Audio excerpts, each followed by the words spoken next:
ప్రేమ్ సహాయంతో చామంతి కట్టెల పొయ్యి మీద వంటలన్నీ కూడా ఎంతో అద్భుతంగా వండుతుంది. ఇంటికి వచ్చిన గెస్టులందరూ కూడా వంటలన్నీ చాలా రుచిగా ఉన్నాయి అని చెప్పి పొగుడుతూ ఉంటే, చామంతి ఈ వంటలన్నీ కూడా నేను కట్టెల పొయ్యి మీద చేశాను అని చెప్పి అంటూ ఉంటుంది.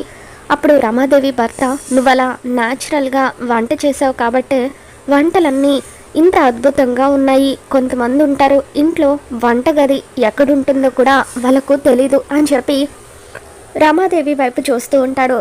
ఇక రమాదేవికి ఒళ్ళు మండిపోతూ ఉంటుంది. సీరియస్గా చంద్రిక అంటూ చంద్రికని పిలుస్తుంది.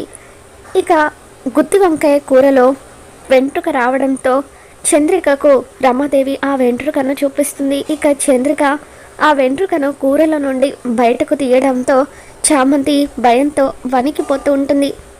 మరి రాబోతున్న ఎపిసోడ్లో ఏం జరగబోతుందో మళ్ళీ మన ఛానల్లో తెలుసుకుందాం.